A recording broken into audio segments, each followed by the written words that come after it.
ஐந்து கரத்தோனை போற்றி, ஆணை முகத்தானை போற்றி, மூஷிக வாகனனை போற்றி, மூலப்பரம்பொருளை போற்றி, சித்தி புத்தி விநாயக பெருமானை போற்றி, குருவே சரணம். இணையத்தாளினை மீதங்களுக்கு வணக்கம். இது 2025 ராகு கேது பயிற்சிகளுக்கான பலன்கள்.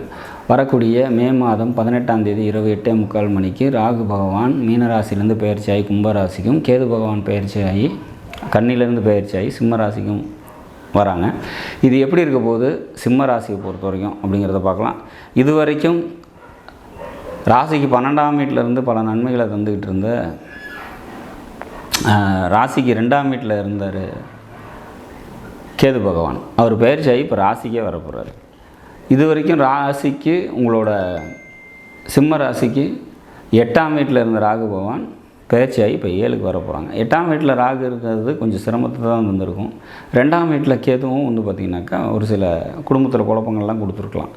இப்போ இந்த பயிற்சி பார்த்திங்கனாக்கா முன்பு இருந்த நிலைப்பாட்டோட பெட்டர் அப்படிங்கிறத புரிஞ்சுக்கணும். சனி உங்களுக்கு சாதகமாக இல்லை இந்த ராசிக்கு, சிம்ம ராசியை பொறுத்த வரைக்கும். அப்போ தொழிலில் கூடுதல் கவனத்தோடு இருந்துக்கிறது சிறப்பு. நண்பர்கள், மனைவி, கூட்டாளிங்க, தொழிலில் பார்ட்னரு, இந்த மாதிரியான எல்லாருமே பார்த்திங்கன்னா உங்கள்கிட்டருந்து அதிகப்படியான விஷயங்களை, அதிகப்படியான நன்மைகளை எதிர்பார்ப்பாங்க அப்படிங்கிறது தான் புரிஞ்சுக்கணும்.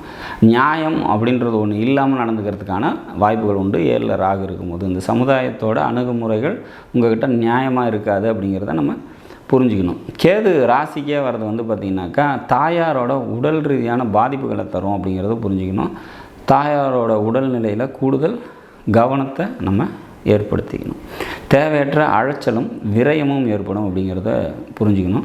இந்த கேது ஒரு ஆன்மீக கிரகம் அப்படின்றனால ஆன்மீக சம்பந்தப்பட்ட ஈடுபாடுகள் அதிகமாகும். இந்த கேது இங்கே சிம்மத்துக்கு வந்ததுக்கப்புறம் ஆன்மீக சம்மந்தப்பட்ட தேடல் அதிகரிக்கும், ஆன்மீக பயணங்கள் அதிகரிக்கும் அப்படிங்கிறதையும் புரிஞ்சுக்கணும். மன தெளிவு இல்லாமல் குழப்பங்கள் நிறைந்திருக்கும் அப்படிங்கிறத புரிஞ்சுக்கணும். குழப்பத்தினால முடிவெடுக்க முடியாத சுச்சுவேஷன்ஸ் ஏற்படும் அப்படிங்கிறத புரிஞ்சுக்கணும். எந்த ஒரு முடிவையும் உடனே எடுக்காமல் தீர ஆலோசித்து முடிவெடுக்கிறது சிறப்பு அப்படிங்கிறத புரிஞ்சுக்கணும். சந்திரன் மேலே கேது போகக்கூடிய காலம் பெண்கள் உடல் ரீதியான, உங்கள் குடும்பத்தில் இருக்கக்கூடிய பெண்களுக்கு உடல் ரீதியான பாதிப்புகளை தரும் அப்படிங்கிற மாதிரியான ஒரு விஷயம். அப்போ இந்த ராகுகேது பயிற்சி போன பயிற்சியை விட பெட்டர் தான் அப்படின்றது வந்தாலும் ஒரு சில தீமைகளை தரும் அப்படிங்கிறத புரிஞ்சுக்கணும். எல்லாருக்குமே தீமைகளை தான் தருமா அப்படின்னா கண்டிப்பாக இல்லை. சப்போஸ் இங்கே இந்த கும்பராசிலையும் சிம்ம ராசிலையும் ஏதாவது உங்களோட ஜனகால ஜாதகத்தில் ஒரு வக்ரம் பெற்ற கிரகம் இருக்குது அப்படின்னா அதன் மூலம் நன்மைகளை தந்தே தீரும் இந்த ராகுகேதுக்கள் அப்படிங்கிறத புரிஞ்சுக்கணும். சப்போஸ் 1986 பிறந்திருக்கீங்க அப்படின்னா அங்கே கும்பராசியில் குரு இருப்பார். அந்த குரு வக்ரமாக இருந்தது அப்படின்னா அதன் மேலே இந்த ராகு ட்ராவல் ஆகக்கூடிய டைம் பல நன்மைகளை உங்களுக்கு தரும் அப்படிங்கிற மாதிரியான ஒரு அமைப்பு. 1986 பிறந்தவங்க யாராவது குழந்தை பாக்கியம் இல்லாமல் இருக்கிறீங்க, அது உதாரணத்துக்கு சொல்கிறேன். ஏன்னா குரு மற்ற வருடங்களையும் அங்கே வந்திருக்கிறதுக்கு வாய்ப்பு இருக்குது. பட் ஒரு உதாரணத்துக்காக சொல்கிறேன். குரு அங்கே 86 இருப்பார். அப்போ அந்த டைமில் பிறந்தவங்களுக்கு குழந்தை பாக்கியம் இல்லை அப்படின்னா இந்த குரு மேலே ராகு ட்ராவல் ஆகக்கூடிய டைம் அதுக்கான ட்ரீட்மெண்ட் போகிறது ரொம்ப நல்லது.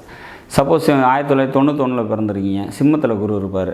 அப்போ அந்த குரு மேலே கேது ட்ராவல் ஆகக்கூடிய இந்த டைமில் பார்த்திங்கனாக்கா புத்திர பாக்கியத்துக்கான முயற்சிகள், குழந்தை பாக்கியத்துக்காக வைத்தியம் பண்ணுறவங்க பண்ணிக்கிட்டீங்க அப்படின்னா அது சீக்கிரமாக சக்ஸஸ் ஆகிறதுக்கு சான்சஸ் அதிகம் அப்படிங்கிறத நம்ம புரிஞ்சுக்கலாம். மொத்தத்தில் இந்த ராகுகேது பயிற்சி சிம்ம ராசிக்கு முன்பு இருந்த நிலைப்பாட்டை விட ஒரு நன்மையில் தரக்கூடிய விதத்தில் அமையும் அப்படிங்கிறதுல மாற்று கருத்து இல்லை.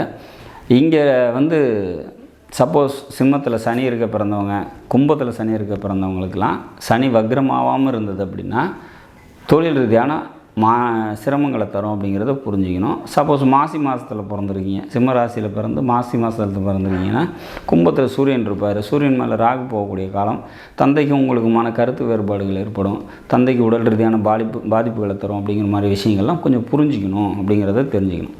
இப்போ இந்த ராசிக்குள்ளே இருக்கக்கூடிய கிரகங்கள் தான் இந்த ராகு கேதுவோட நன்மையவோ தீமையவோ முடிவு பண்ண போகுது அப்படிங்கிறத புரிஞ்சுக்கணும். உங்களோட ஜனகால ஜாதகத்தில் கும்பத்தில் என்ன கிரகம் இருக்குதோ அதை பொறுத்து தான் ராகு, சிம்மத்தில் என்ன கிரகம் இருக்கோ அதை பொறுத்து தான் கேது.